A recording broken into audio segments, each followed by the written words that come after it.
আজকে আমরা শিখব am to be, is to be, are to বির অ্যাপ্লিকেশন। তার সাথে আমরা শিখব was to be, were to বির অ্যাপ্লিকেশন। তার সঙ্গে শিখবো আমরা have to be, has to be এবং হ্যাড টু বির অ্যাপ্লিকেশন। এছাড়াও আমরা শিখবো উইল হ্যাভ টু বি আমরা কিভাবে অ্যাপ্লাই করব। So it is very very important application students. আজকের এই টপিকটির নাম হচ্ছিল ইনফিনিটিভ প্যাসিভ। আজকের এই ভিডিওটির গত ভিডিওটি শিখেছিলাম আমরা ইনফিনিটিভ অ্যাক্টিভ, মানে ইনফিনিটিভ করে অ্যাক্টিভ সেন্স আমরা ইউজ করব।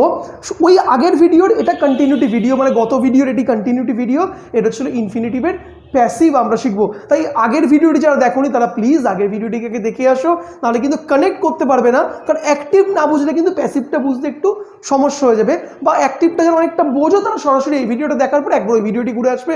ওখানে কিন্তু প্রচুর অ্যাপ্লিকেশন দিয়ে আমরা অ্যাক্টিভের পুরো সেন্সটা, মানে am to, is to, are টুর অ্যাপ্লিকেশন শিখেছি, was to, were to, have to, has to. আজকে তার সঙ্গে আমরা বি যুক্ত করে দেবো একটা করে। বি কি করে বি যুক্ত করলে আমরা প্যাসিভ করে ফেলতে পারি, তার সেন্টেন্সের কাঠামোটা কেমন হবে, কোন কোন বাংলা ট্রান্সলেশন ইংলিশ বা কী টাইপের বাংলা বাক্যকে আমরা করতে পারবো, পুরো একেবারে হাতে কলমে কিন্তু প্র্যাকটিস করবো আজকের ভিডিওতেই। তো খুব ইম্পর্টেন্ট, আগের ভিডিওটা দেখো, এই ভিডিওটা দেখে পুরো ইনফিনিটিভের এই টোটাল যে ফ্রেমওয়ার্কটা একদম পারসেপশন ক্লিয়ার করে নাও। তো সরাসরি চলে আসবো আজকের ভিডিওতে। তো সবার আগে আমরা গত ভিডিওতে জেনেছিলাম যে am to, is to, are to এটা কোথায় ব্যবহৃত। এটার এক্স্যাক্টলি যারা আগের ভিডিও দেখোনি তাদের ছোট্ট করে বলে দিই।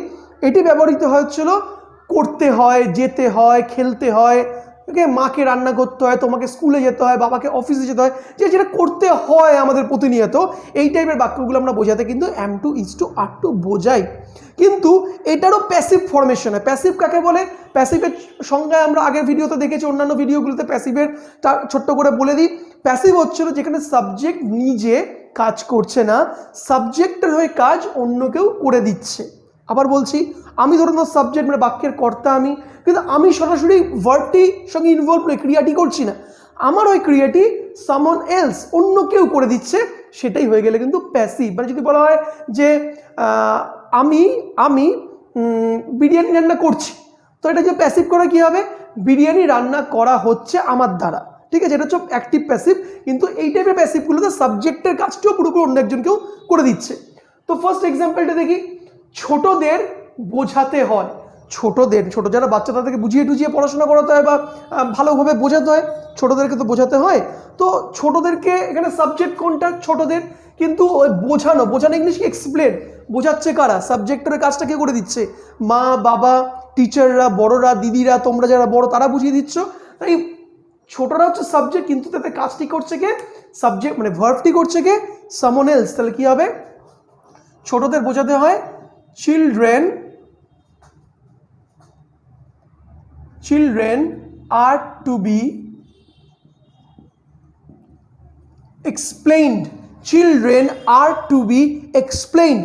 প্যাসিভের সর্বদাই কিন্তু ভার্বের থার্ড ফর্ম বসে, এক্সপ্লেন হচ্ছে ফার্স্ট ফর্ম, তার থার্ড ফর্ম হচ্ছে হলো এক্সপ্লেইন। আমাদের তাহলে সেন্টেন্সের পরিকাঠামোটা কি হলো?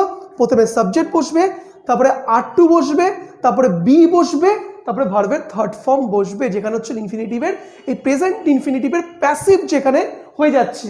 ওকে, হোপস ইট ক্লিয়ার। কিন্তু এখানে দেখো এটা বুঝতে হবে তোমাকে, এটা সাধারণভাবে বোঝাতে হয়, কিন্তু যদি আমরা কোনো জোর দিয়ে বোঝানোর ব্যাপার বলি, সেটার প্যাসিভ। জোর দিয়ে বোঝানোর ব্যাপারে সেটা যদি প্যাসিভ হয়। এখানে দেখো এক্সাম্পল, গরিবদের সাহায্য করতেই হয়, মানে যে কোনো দেশের সরকারকে বা আমাদের আর্থিক সচ্ছল তাদেরকে গরিবদের সাহায্য করতেই হয়। যদি তুমি এইভাবে কাউকে বলো, তাহলে কি সেম টাইপের বাক্য, কিন্তু এটা জোর দিয়ে বোঝাচ্ছ। সেম টাইপের বাক্য, এটা জোর দিয়ে বোঝা, তাহলে কি হবে? তখন কিন্তু এই are to, is to, am to বসবে না, তখন সেখানে জোর দিয়ে বোঝালে হয়ে যাবে এটা কি? হ্যাভ টু বা হ্যাজ টু। কিভাবে? গরিবদের সাহায্য করতেই, অর্থাৎ এই যুক্ত করেছি, মানে জোর দিয়ে বোঝাচ্ছে। তাহলে কি হবে? পুয়ার্স হ্যাভ টু বি হেল্পড। গরিবদের সাহায্য করতেই হয়, গরিবদের সাহায্য করতেই হয়। পুয়ার্স হ্যাভ টু বি হেল্প। এটা কেন হলো? এটা আমরা প্যাসিভ করলে, গরিবরা নিজেদের সাহায্য করতে পারে না, আমাদের করতেই হয়। কিন্তু এখানে ব্যাপারটা দুটোর মধ্যে ডিফারেন্সটা দেখো। এখানে আমি দেখলাম ছোটদের বোঝাতে হয়, ছোটদের এটা সাধারণভাবে বোঝাতে হয়, জোর দিয়ে এটা বোঝায়নি। কিন্তু সেকেন্ড এটা জোর দিয়ে যখনই বোঝাচ্ছি, তখনই কিন্তু আমরা এখানে হ্যাভ টু বা হ্যাজ টু ব্যবহার করতে পারি। যদি এখানে হ্যাঁ, একটা গরিব মানুষ থাকতো, the poor man has to be help. মানে হ্যাভ এর ডিফারেন্সটা যারা জানো না টেন্সের রুল থেকে দেখে নাও। হ্যাভ আর হ্যাজ হচ্ছিল আমরা এটা সাবজেক্ট যদি এক বচন থার্ড পারসন সিঙ্গুলার নম্বর হয় তাহলে হ্যাজ বসাবো, আর নাহলে আমরা হ্যাভ বসাবো। যদি একজন বলতো পুয়ার্স না বলে কোনো একটি নির্দিষ্ট poor, the poor man has to be helped হতো। ওকে, তো নেক্সট, আমাকে খাইয়ে দিতে হয়। আমাকে ধরো নাও তুমি মায়ের খুব আদরের ছেলে বা মেয়ে, তুমি বলছো আমাকে খাইয়ে দিতে হয়, মা তোমাকে খাইয়ে দেয়, খাইয়ে দিতে হয়। তো সাবজেক্ট কি আমাকে, আই, কিন্তু খাইয়ে দিচ্ছে কে, মা দিচ্ছে, বাবা দিচ্ছে, যে কেউ একজন দিচ্ছে, তো ঠাকুমা দিচ্ছে, কেউ দিচ্ছে, তো এটা আমাদের প্যাসিভ হয়ে গেল। তাই তো কি হবে, I am to be fed. Feed মানে খাওয়ানো, ফিডের থার্ড ফর্ম হচ্ছিল fed, I am to be fed. Always প্যাসিভে কিন্তু মাথা রাখতে হবে you have to use the third form, always প্যাসিভে কিন্তু থার্ড ফর্ম ইউজ হয়, তাই I am to be fed হলো এখানে। ক্লিয়ার? নেক্সট, রাজুকে হাসপাতালে পাঠাতে হয়েছিল। কখন হয়েছিল? অতীতে রাজুকে হাসপাতালে পাঠাতে হয়েছিল। তা কি হবে, এটা দুটো আমরা অ্যাপ্লিকেশন শিখবো। এটা লিখবো হচ্ছিল Raju was to be sent to hospital. রাজুকে হাসপাতালে পাঠাতে হয়েছিল। কিন্তু যদি এখানে আমাদের জোর দিয়ে বোঝাতাম রাজুকে হাসপাতালে পাঠাতেই হয়েছিল, ওর কন্ডিশনটা এত খারাপ ছিল যে ওকে হাসপাতালে পাঠাতেই হয়েছিল, তাহলে কি হবে, ওয়াজ টুর জায়গায় এটা হয়ে যাবে কিন্তু হ্যাড। হ্যাড হয়ে যাবে জাস্ট বোঝানোর জন্য। যদি নর্মালি তাকে পাঠানো হয়েছিল তাহলে হবে হচ্ছিল ওয়াজ টু বি সেন্ট, আর যদি জোর দিয়ে বোঝানো হয় তাহলে হবে কিন্তু এটা কি হবে, হ্যাড টু বি সেন্ট। আশা করি আমি ক্লিয়ারটা করাতে পারছি তোমাদেরকে। দেখো এম টু ইজ টু আর টুটা হচ্ছিল নর্মালি করতে হয়, কিন্তু হ্যাভ হ্যাজ হ্যাড টু যখন আসলে জোর দিয়ে বোঝাচ্ছি আমরা এটা। নেক্সট উদাহরণটা বুঝি, মালগুলি বাজারে পাঠাতে হয়েছিল, সে মালগুলিকে বাজারে পাঠাতে হয়েছিল, তা কি লিখবো, দ্য গুডস, গুডস মানে মালগুলি, the goods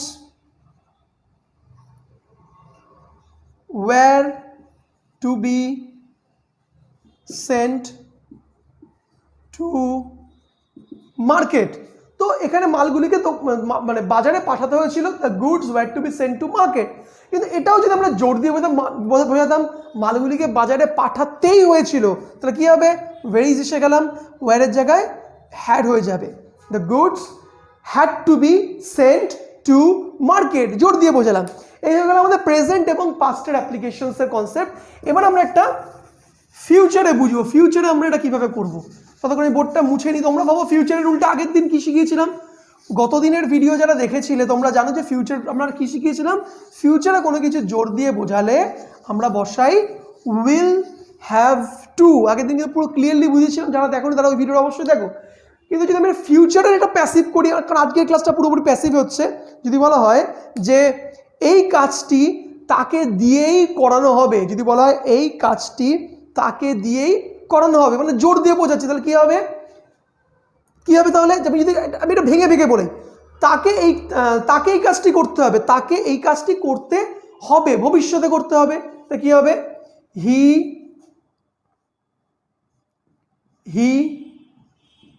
will have to do the work, ভবিষ্যতে বোঝাচ্ছি। কিন্তু এটা যে প্যাসিভে করি, তা কিভাবে হবে, প্যাসিভে করলে এই কাজটি তাকে দিয়েই করানো হবে, তাহলে কি হবে, very easy, the work will have to be done by him, that's very easy. তাহলে কি করে আমরা বুঝ করলাম, এটা আমাদের প্যাসিভ হয়ে গেল। প্যাসিভ হয়ে গেলেই এখানে দেখো কি হয়ে গেল, এখানে যে অবজেক্টটা এদিকে চলে আসলো সাবজেক্ট, আর সাবজেক্ট এদিকে চলে আসলো, আর উইল হ্যাভ টু বসলো সেম যেমন আগে বসিয়েছিলাম, শুধু এখানে সেটা বি যুক্ত হলো, আর অলওয়েজ ভার্বের থার্ড ফর্ম বসে কিন্তু প্যাসিভে আমাদের will have to be done by him. এখানে কিন্তু ডু বসেছে, এখানে ডান বসে গেল প্যাসিভের জন্য। তো this is the all about the, আগের ভিডিওতে শিখেছিলাম am to is to are to, আজকে শিখলাম am to be is to be are to be. গত ভিডিওতে শিখেছিলাম ওয়াজ টু ওয়্যার টু, আজকে শিখলাম was to be were to be. গত ভিডিওতে শিখেছিলাম have to, has to, had to এবং উইল হ্যাভ টু। আজকে শিখলাম has to be, have to be, had to be এবং will have to be. Hopes পুরো পারসেপশনটা তোমাদের ক্লিয়ার করতে পেরেছি দুটো ভিডিওর মধ্যে ইনফিনিটিভের। তারপরেও যদি কোনো কনফিউশন থেকে থাকে প্লিজ কমেন্ট করো, তোমাদের কমেন্টসগুলো পড়ি এবং রিপ্লাই করার আমি চেষ্টা করি। তো বন্ধুরা, দেখার পরে ইন্টারেস্টিং টপিকে, তাদের কাছে goodbye and see you once again.